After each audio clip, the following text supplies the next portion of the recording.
In the past few sets of videos, we've been focused on the three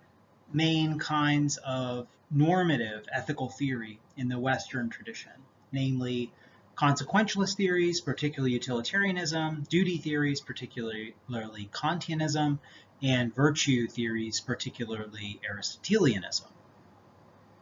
And what I would like to do now is invite you to think a little bit before I say some things about this question, but think a little bit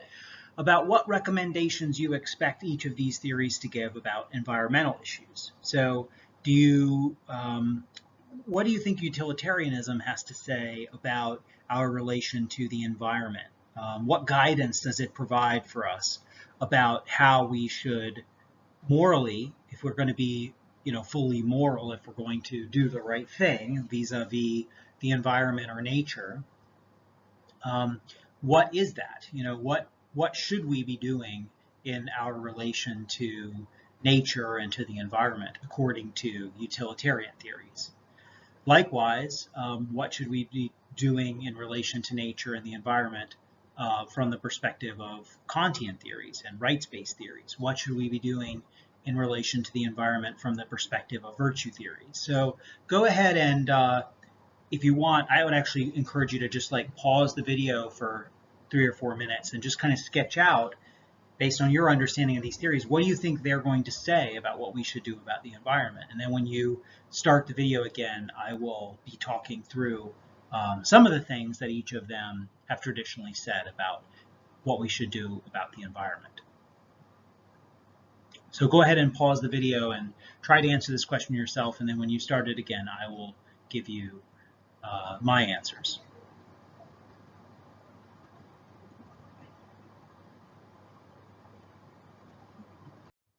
Okay, so one main piece of guidance that utilitarian theories are going to provide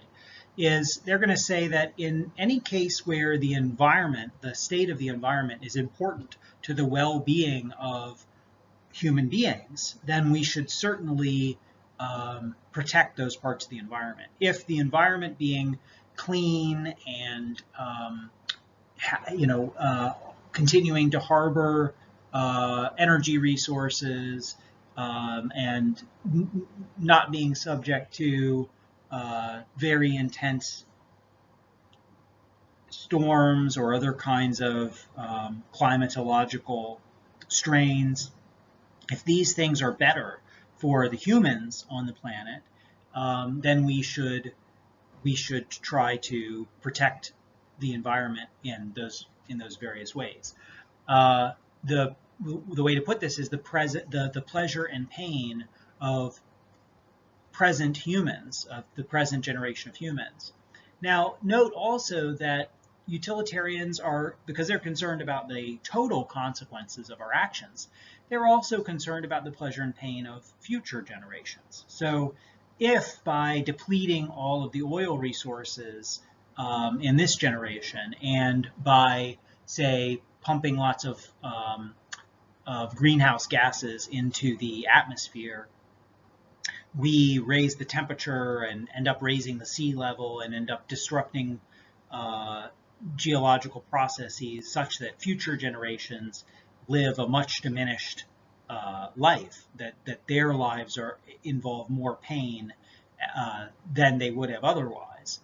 then that's a very serious criticism from a utilitarian standpoint of those contemporary practices of burning fossil fuels and so on. So when we are calculating the utility of our actions, we need to, and the effects of our actions on the environment, and then in turn the effects of those changes to the environment on humans, we need to include future generations of humans as well as present generations of humans in our calculations.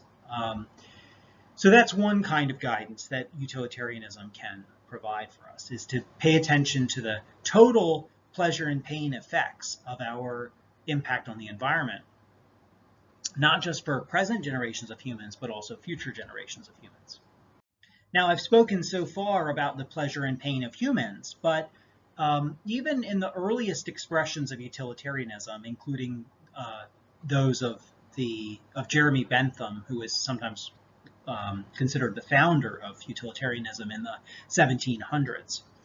even for the earliest spokespeople of utilitarianism, it was recognized that animals can feel pleasure and pain as well, that is, non-human animals,